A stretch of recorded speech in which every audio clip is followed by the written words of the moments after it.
یہ سن کر وہ مسکرا دیا اور کہنے لگا، جیسے ہی خطرہ میرے نزدیک آئے گا یا اگر تمہاری چچی اس مولوی کو لے کر اس گھر میں آئے گی تو میں یہاں سے غائب ہو جاؤں گا، اسے کچھ پتہ نہیں چلے گا۔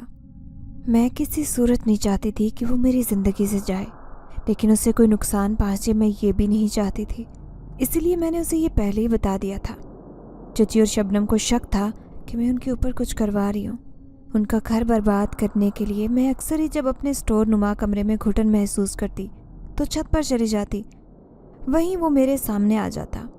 میں اس سے بے خیالی میں باتیں کرتی، لیکن میں نے غلطی کی، سوچا نہیں کہ اگر کسی نے مجھے دیکھ لیا تو وہ مجھ پر طرح طرح کے شک کریں گے، اس لیے مجھے یہ نہیں کرنا چاہیے تھا۔ اس دن شبنم نے مجھے دیکھ لیا تھا، تبھی تو اس نے اپنی ماں کو بتا دیا کہ میں اوپر چھت پر جا کر کسی غیر فطری مخلوق سے بات چیت کرتی ہوں اور میرے لب خود بخود حرکت کرتے ہیں، حتیٰ کہ کھانا پکاتے ہوئے بھی زیر لب کچھ پڑھتی ہوں۔ یہ میری شروع کی عادت تھی، لیکن اب یہ لوگ اس بات کو نہیں سمجھتے تھے۔ پھر آخر کار چچی نے جو کہا وہ سچ کر دکھایا۔ اگلے دن ایک مولوی آتا مجھے دکھائی دیا۔ مولوی کمرے میں بیٹھا تھا جب چچی نے مجھے آواز دے کر بلایا۔ میں خوف سے تھر تھر کانپ رہی تھی، ایسے لگ رہا تھا جیسے آج میرا پردہ فاش ہوگا۔ وہ مولوی چچی کو بتا دے گا کہ میں اس گھر میں جنات لائی ہوں، جو سب کی نظروں سے چھپ کر میری مدد کرتا ہے۔ اب میں کیا کروں؟ پریشانی سے سر پکڑے بیٹھی تھی جب چچی اور شبنم کہنے لگی، تمہارے چہرے کی اڑتی رنگت بتا رہی ہے کہ ہم بالکل ٹھیک سوچتے ہیں، چلا مولوی کے پاس۔ چچی باقاعدہ مجھے گھسیٹتے ہوئے اس کے سامنے لے جا رہی تھی۔ میں سر جھکائے کھڑی تھی۔ مولوی ہاتھوں میں تسبیح لیے پڑھ رہا تھا کچھ، پھر چچی سے کہنے لگا، یہ لڑکی تو ایسی نہیں ہے، بہت معصوم ہے، تمہارے گھر میں خیر و برکت کی وجہ ہے۔ یہ سن کر میں حیران رہ گئی کہ مولوی صاحب نے میرے بارے میں اتنی اچھی زبان کیسے استعمال کی۔ اب چچی اور شبنم کو یقین ہو گیا تھا۔ یوں وہ مولوی واپس چلا گیا، لیکن رات کو میں پوری شدت سے اس کا انتظار کر رہی تھی۔ جب وہ میرے سامنے آیا میں یہ جاننے کے لیے بے چین تھی کہ مولوی صاحب نے اس کے بارے میں سب کچھ جان لیا یا نہیں۔ میں نے دیکھا اس کے چہرے پر خاموشی تھی۔ وہ کہنے لگا، وہ ایک مقصد لے کر اس گھر میں آیا تھا، مجھے لگتا ہے کہ اس کا مقصد پورا ہو جائے گا۔ میں حیرت سے کہنے لگی، کیسا مقصد؟ وہ کہنے لگا کہ تمہیں جلد ہی پتہ چل جائے گا۔ یہ کہتے وہ میرے سامنے سے غائب ہو کر مجھے ایک نئی پریشانی میں ڈال گیا۔ یہ 2 دن بعد ہی اس کے راز کا پردہ کھل چکا تھا۔ جب چچی نے چچا سے کہا کہ وہ مولوی جو پچھلی گلی میں رہتا ہے، جس کی بیوی 2 سال پہلے فوت ہو گئی تھی، وہ تمہاری بھتیجی کا ہاتھ مانگ رہا ہے، یہ سن کر مجھ پر قیامت ٹوٹ پڑی۔ وہ 40 سال کا آدمی جس کے 4 بچے تھے۔ میں پھٹی نگاہوں سے چچا کو دیکھ رہی تھی۔ چچا جلا کر کہنے لگے، اب یہ سارا کام کرتی ہے، ہوٹل کا کھانا پکاتی ہے، روٹیاں بھی بناتی ہے، میں اس کی شادی کیسے کر سکتا ہوں؟ میرا ایسا کوئی ارادہ نہیں ہے۔ چچا نے صاف انکار کر دیا۔ پھر چچی کہنے لگی، وہ 5 لاکھ دینے کو تیار ہے، شادی کی بھی کوئی تیاری نہیں کرنی پڑے گی۔ یہ سن کر چچا خاموش ہو گیا، جبکہ ان کی خاموشی مجھ پر قیامت ڈھا رہی تھی۔ میں اپنے کمرے میں آ کر پھوٹ پھوٹ کر رو پڑی۔ سوچ بھی نہیں سکتی تھی کہ پیسوں کا لالچ ہر کسی کی زبان بند کر دیتا ہے۔ نہیں، ایسا نہیں ہو سکتا، میں تو کبھی بھی اس بڈھے مولوی سے شادی نہیں کروں گی۔ میں رو رہی تھی جب کوئی چپکے سے میرے سامنے آ بیٹھا۔ اس کے وجود کی وہی مخصوص خوشبو مجھے صاف محسوس ہو رہی تھی۔ وہ میرے آنسو صاف کر رہا تھا۔ میں اس سے ملتجی لہجے سے کہنے لگی، کیا تم کچھ نہیں کر سکتے؟ خدا کے لیے میری مدد کرو۔ میں کبھی بھی اس بڈھے مولوی سے شادی نہیں کروں گی۔ میری زندگی پہلے ہی برباد ہے، میں اسے مزید برباد نہیں ہونے دوں گی۔ اس نے ترس کھاتے نگاہوں سے مجھے دیکھا اور پھر کہنے لگا، اگر میں نے تمہارے ساتھ کچھ کیا تو وہ جان لے گا، پھر میرا تم سے ملنا بھی مشکل ہو جائے گا۔ یہ سن کر میں چونک گئی تو تبھی وہ کہنے لگا کہ مولوی نے میری موجودگی کا پتہ لگا لیا تھا کہ میں اس گھر میں رہتا ہوں اور مجھے لانے والی تم ہو، لیکن اس نے جان بوجھ کر گھر والوں سے یہ بات چھپائی، صرف اسی لیے کیونکہ اس کی نظر تم پر ہے اور وہ تم سے اپنی نیت خراب کر چکا ہے، اس لیے اس نے اپنا پیغام بھیجا کہ وہ تم سے شادی کرنا چاہتا ہے۔ یہ سن کر میرا تو غصے سے برا حال ہو گیا۔ دوسری طرف چچا 5 لاکھ کے بدلے میرا رشتہ منظور کر چکا تھا۔ اب میں مچھلی کی طرح تڑپ رہی تھی، کسی بھی طرح سے اسے جان چھڑانا چاہتی تھی۔ میں نے اس کی اتنی خدمت کی، اتنا ساتھ دیا، پھر بھی یہ میرے ساتھ ایسا سلوک کر رہے تھے۔ دوسری طرف شبنم بھی میرا مذاق اڑا رہی تھی۔ وہ شروع سے ہی مجھ سے حسد کرتی تھی۔ اب میری زندگی برباد ہوتے دیکھ کر وہ خوش ہو رہی تھی، جبکہ میں نے اس رات فیصلہ کر لیا تھا کہ میں وہ گھر چھوڑ کر چلی جاؤں گی۔ اب میرے پاس کوئی بھی چارہ نہیں تھا، حتیٰ کہ آگے کا بھی مجھے کوئی آسرا نہیں ہے، لیکن پھر بھی میں اپنی زندگی کو برباد نہیں ہونے دوں گی۔ پھر اس رات ہمیشہ کے لیے میں نے وہ گھر چھوڑ دیا تھا۔ میں سڑک پر بھٹکتی پھر رہی تھی، پھر ایک رکشے کو روکا اور گھر سے بہت دور ایک ویران جگہ پر اتر گئی۔ رکشے والے نے مجھے حیرت سے دیکھا، لیکن میں نے اسے کرایہ دیا اور وہاں سے جانے کا کہہ دیا۔ پیسے میں نے تھوڑے تھوڑے جمع کیے تھے۔ یہ ایک سنسان سڑک تھی، یہاں آس پاس کوئی بھی نہیں تھا۔ اب میں کہاں جاؤں؟ میرے سامنے ایک بڑا سا سوال اپنا منہ کھولے کھڑا تھا۔ اس ویران جگہ پر تو دور دور تک کوئی گھر نہیں تھا۔ کسی سے مدد ہی مانگ لیتی میں۔ یوں ہی بے خیالی میں محض چلتی جا رہی تھی۔ اچانک ہی مجھے اپنے پیچھے کسی کے قدموں کی آہٹ سنائی دینے لگی۔ میں نے جب پلٹ کر دیکھا تو حیران رہ گئی۔ وہ ایک عورت ہی تھی جو میرے پیچھے پیچھے چلی آ رہی تھی۔ میں بہت زیادہ حیران تھی، جبکہ یہاں پر تو کسی آبادی کا نام و نشان بھی نہیں تھا۔ تو پھر یہ عورت کہاں سے آئی؟ میں اسے دیکھ کر تھوڑی خوفزدہ ہو گئی، لیکن وہ میرے پاس آ کر کہنے لگی، کیا ہوا لڑکی؟ اکیلی کہاں جا رہی ہو؟ اس کی آواز بڑی کھردری اور عجیب تھی، جبکہ لہجہ بھی سپاٹ تھا۔ میں کہنے لگی کہ میں کسی ٹھکانے کی تلاش میں ہوں، اپنا گھر چھوڑ آئی ہوں کسی مجبوری کی وجہ سے۔ وہ کہنے لگی، اچھا ٹھیک ہے، دیکھو رات کا وقت ہے اور یہاں پر خطرہ ہے، اس لیے تم میرے ساتھ چلو، وہ سامنے ہی میرا گھر ہے۔ اس نے انگلی سے سامنے کی طرف اشارہ کیا تو میں حیران رہ گئی۔ سچ مچ میں ہی وہاں پر ایک گھر نظر آ رہا تھا۔ کچا سا گھر تھا، لیکن رہنے کے قابل تھا۔ میں خوش ہو کر کہنے لگی، بہت شکریہ آپ کا جو آپ نے میرے بارے میں سوچا، میں سچ میں ہی یہاں بہت ڈر رہی تھی۔ پھر وہ عورت مجھے اپنے ساتھ لے آئی۔ یہاں پر اس کا شوہر بھی تھا، جو مجھے دیکھتے ہی اٹھ کر باہر چلا گیا، اور وہ دو لڑکیاں بھی جو مجھے عجیب سی نظروں سے دیکھ رہی تھی۔ میں پوچھنا چاہتی تھی کہ وہ اس ویران جگہ پر اکیلے کیوں رہتے ہیں، لیکن میں نے سوچا کہ میرے لیے تو اچھا ہی ہوا جو مجھے اس ویرانے میں رہنے کا ٹھکانہ مل گیا۔ تھوڑی دیر بعد کھانے کی لذیذ خوشبو مجھے محسوس ہوئی۔ میں نے دیکھا وہ عورت میرے لیے کھانا لے کر آئی تھی۔ میں کہنے لگی، کھانا بہت اچھا ہے، آپ بہت اچھا کھانا بناتی ہیں۔ اپنی تعریف پر وہ کہنے لگی، یہ کھانا میں نے نہیں بلکہ کسی اور نے بنایا ہے جو اسے لے کر آیا ہے۔ میں حیرت سے سوچ رہی تھی کہ کون اسے لے کر آیا ہے، لیکن پھر بڑے مزے سے کھانا کھاتی رہی۔ وہ عورت مجھے غور سے دیکھتے ہوئے کہنے لگی، اس نے ہی مجھے تمہارے پاس بھیجا تھا، ورنہ تو مجھے معلوم ہی نہیں تھا کہ تم اس جنگل میں بھٹکتی پھر رہی ہو۔ میں ایک دم سے اٹھ کر بیٹھی اور کہنے لگی، کس کی بات کر رہی ہیں آپ؟ کس نے آپ کو بھیجا تھا؟ اس نے اچانک میرے پیچھے اشارہ کیا اور کہنے لگی، وہی جو تمہارے پیچھے کھڑا ہے۔ میں نے پلٹ کر دیکھا اور جیسے پتھر کی ہو گئی تھی۔ وہ جن ذات میرے پیچھے کھڑا تھا، مجھے محبت بھری نظروں سے دیکھتا ہوا وہ بہت عجیب لگ رہا تھا، جبکہ میں تھوڑی خوفزدہ تھی۔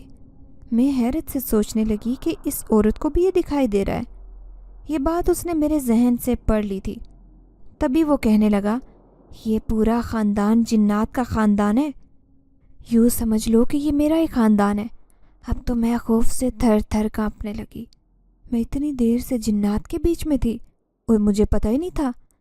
میں اٹھ کر یہاں سے بھاگنا چاہتی تھی، پھر دل میں خیال آیا کہ اس جن زادے نے مجھے تو کوئی نقصان نہیں پہنچایا، تو پھر یہ کیسے پہنچا سکتے ہیں؟ بلکہ وہ تو میری مدد کر رہے تھے۔ وہ جن زادی وہاں سے باہر چلی گئی تو وہ میرے سامنے آ کر کہنے لگا، آؤ میں تمہیں جنات کی دنیا کی سیر کرواتا ہوں۔ میں جیسے ہی باہر نکلی تو سامنے جیسے ایک الگ ہی دنیا تھی۔ قدم قدم پر ایسے ہی گھر بنے ہوئے تھے جہاں پر جنات اپنے خاندان کے ساتھ رہائش پذیر تھے۔ میں حیرت سے سوچ رہی تھی کہ ان کی بھی اپنی بستی ہوتی ہے، ہنستے ہیں، جیتے ہیں، ایک دوسرے کی مدد کرتے ہیں، یہ بالکل انسانوں کی طرح اپنی زندگی گزارتے ہیں۔ میں سر جھکا کر کہنے لگی، آخر اب میرا ٹھکانہ کون سا ہوگا؟ میں کہاں جاؤں؟ اب تو میں اپنے گھر کو بھی چھوڑ کر آ گئی ہوں، میں واپس بھی نہیں جا سکتی، ورنہ چچا مجھے جان سے مار دیں گے۔ وہ کہنے لگا، پریشان مت ہو، تمہارے لیے ٹھکانے کا بندوبست میں کروں گا۔